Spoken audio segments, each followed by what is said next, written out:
Hello and welcome to episode 28 of Soccercraft. In the last episode, I built up my Fire Nation ship on the coast of Kyoshi Island, and I'm really happy with how it turned out.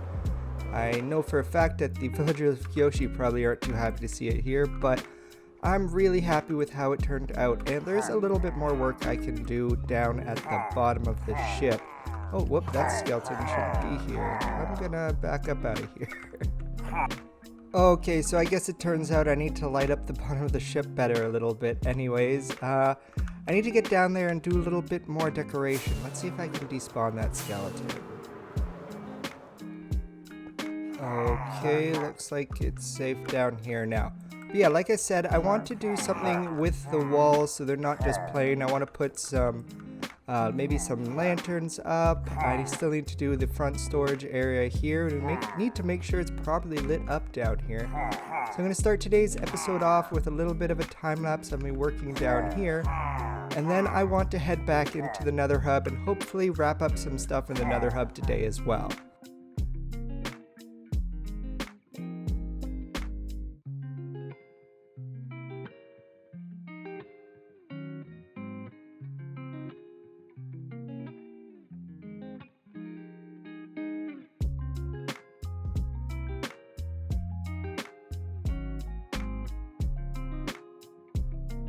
So the bottom of this place is now decorated, and I kinda just did painting spam everywhere, made a few tables, used a bunch of the micro blocks from the micro block storage room from the last episode, and a lot of trees. It was kind of the theme that I went with down here. I feel like the Fire Nation likes to live in luxury. And then it comes down here to their storage area where they're storing all their valuables, their food, and a few of their garbage bags actually, apparently. And now that this is complete, I think we should head over into the Nether hub and see if we can get some more work done in there. And in the Nether hub, we don't actually have that much more work left to do. I want to connect this path up over through this way over here. And I need to put another path over to that little hole in the wall over there. And then after that, it's just going to be adding a bunch of these giant lily pads around. And I also want to put a bunch of the twisted vines in, because I think it'll match the palette of the Nether hub quite nicely. So I kind of have a plan put in place. Now it's kind of just time to get some more work done on it.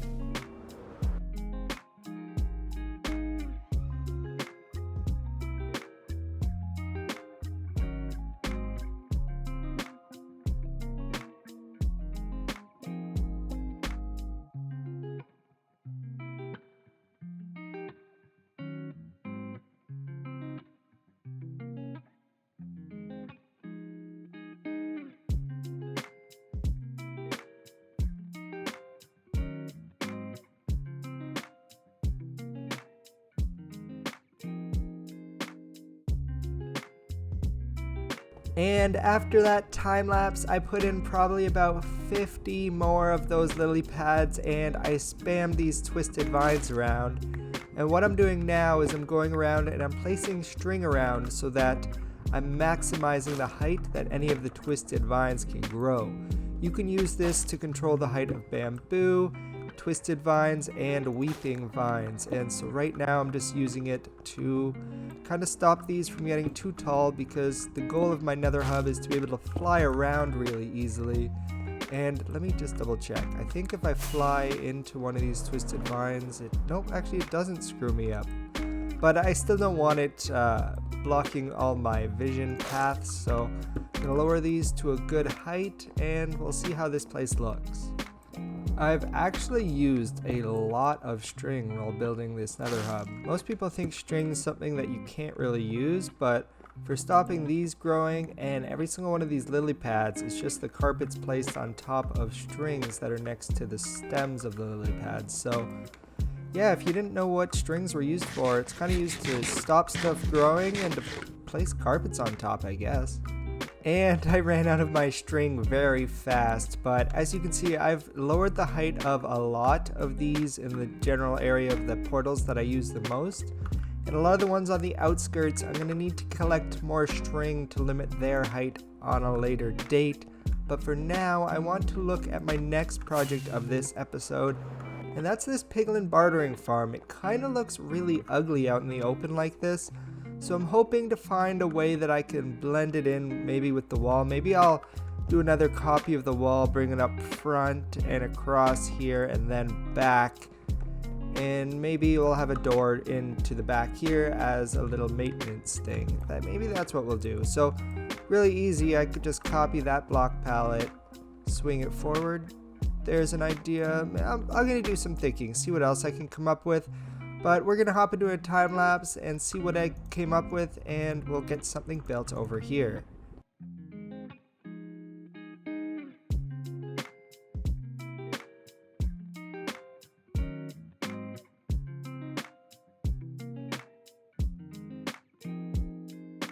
And I decided to stay away from extending the wall out, and it kind of created its own little encasing. The back here is really boring, but people won't be coming back here very often to see it. So, and then this is just the access so I can check on the supply of the droppers for the piglins. And then we still have the gold drop-off station right here at the front. So now this piglin bartering farm is considered complete. And we can move on to the big project of this episode. And if we come over to this pathway here, we see that it's coming to nothing. And that's because I have a plan for what I want to do back here. And in the early episodes of Avatar: The Last Airbender, there's a scene with pandas in the spirit world. And I want to create a panda sanctuary in honor of that episode. I'm just blanking on the spirit's name right now, so that's why I'm being this vague. It's the Spirit High Bay, also known as the Black and White Spirit, but yeah. What I want to do is dig out a cave into here and build up a nice little panda sanctuary, and then we're going to go off into the jungle and see if we can find some pandas to put into the sanctuary. And now we have this archway built up, leading into a little bit of space that I cleared out for us to build up our panda exhibit. And what I'm thinking is keeping everything spawn-proof in the Nether hub is very important to me, so what I want to do is put down a lot of grass and podzol, and then put probably some, I think, jungle wood plank paths going around, and that's probably where the pandas will hang out. But absolutely everything else needs to be covered in bamboo in order to prevent mob spawns. So I'm gonna go ahead and set that up. And also, actually, for the walls, I'm probably gonna use concrete to simulate some sunset or some sky or something like that. Just an artificial interior to the panda exhibit to make them feel, more at home, like it's the overworld rather than the Nether.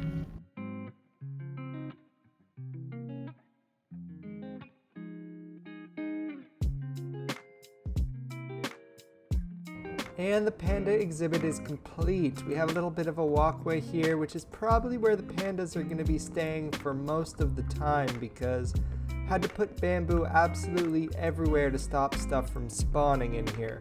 But now I think it's about time we go and collect some pandas to put in here. And in order to do that, I'm going to need to fly through the Nether hub, up this tunnel up here to the jungle, and I'm actually probably... You should probably get back to the lava. But like I was saying, I'm going to fly up here to the jungle. I'm going to connect up another nether portal to the bamboo jungle that's around here. I just need to find it first. Get out of here. Yeah, okay. And yeah, that's what the plan is. So let me go find that bamboo jungle and we'll get it connected up to the Nether hub.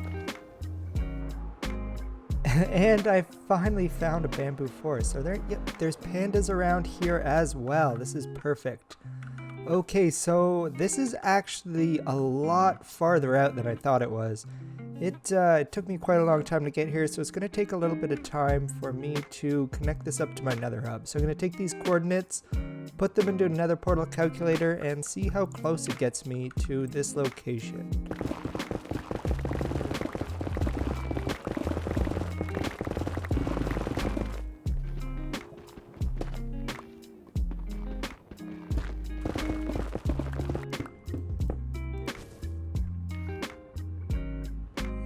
Okay, and yep, it looks like it put me pretty much directly in that bamboo forest. And we've got some pandas over here already. Alright, I just need to figure out a way to get a path to get the pandas up to here. And now that I've got some stairs set up to bring the pandas up to this nether portal, all I should really need to do is get close to them while holding some bamboo, and they should start following me. So, let's see if we can entice this guy over here. Do you want the bamboo? Come on. Actually, do they pick it up from the ground? I don't think so. Come on. Okay, so I got him to the top. Let's see if I can get him to come through the portal. Oh. He's taking a little break to eat some bamboo. That's okay. Alright, come on through the portal. Will he come through now? There we go, okay.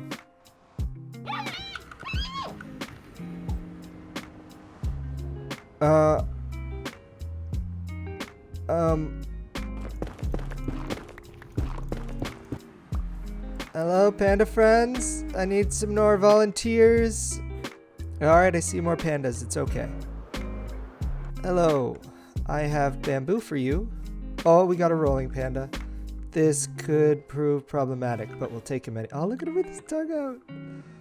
You guys are my new volunteers, okay? Let's head over this direction.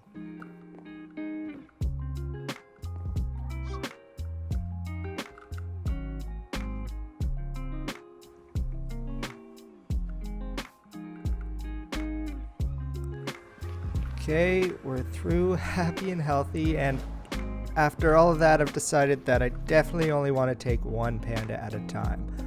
But I also went back to grab a lead. Oh, you can't put leads on these guys? Alright, I guess we just have to... Don't go back to the portal. Come on. Alright, I guess I just have to lead them slowly with bamboo. So I'll put this in my offhand so I can use the sword to fight off these skeletons coming up.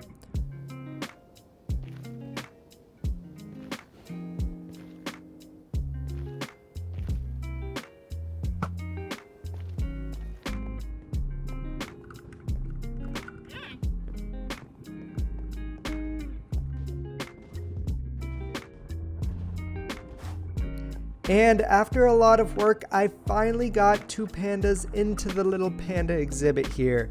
I had to put up these fences in order to keep them in because they don't actually seem to like it in there that much.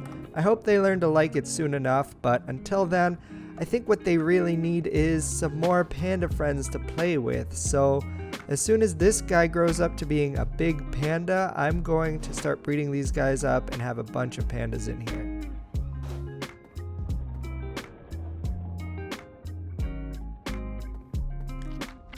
And now that the panda population has increased a bit, I think they're a little bit happier. So now we can check this project off the Nether Hub to-do list.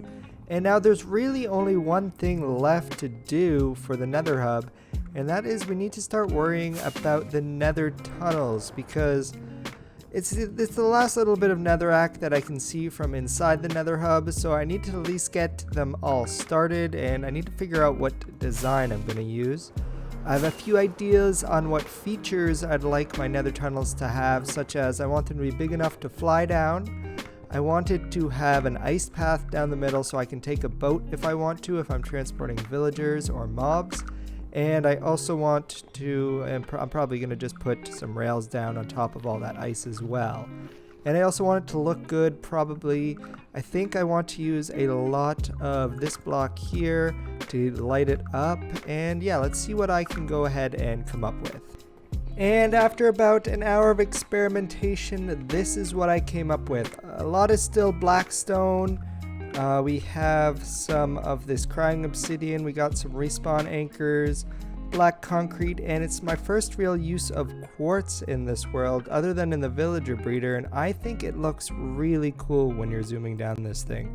And I've made sure you're able to use this with all sorts of kinds of transportation, so we can take rails, we can take boats, and everything goes nice and fast. At least it will once it's all complete, that is. But yeah, I really like how this is coming together.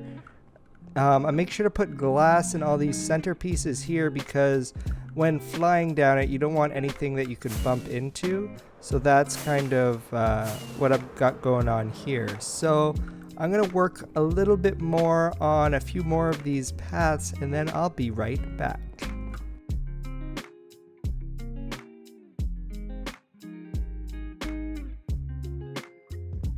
And we're back after a ton of work on these tunnels. I got this one extended out. This one has been completely finished and it's looking great when you fly down it. And let's see, which other ones have I started? The one over in the corner that leads to the jungle, it has been started as well. But other than that, none of the other paths are started. I still need to get this one over here done. And the one that's way off in the corner over here. But the issue is it really takes a drain on the resources. So yeah, let's head back into the storage room and see if we can grab some more stuff to build up these tunnels. Okay, what do I need? Oh, what is going? Oh, no!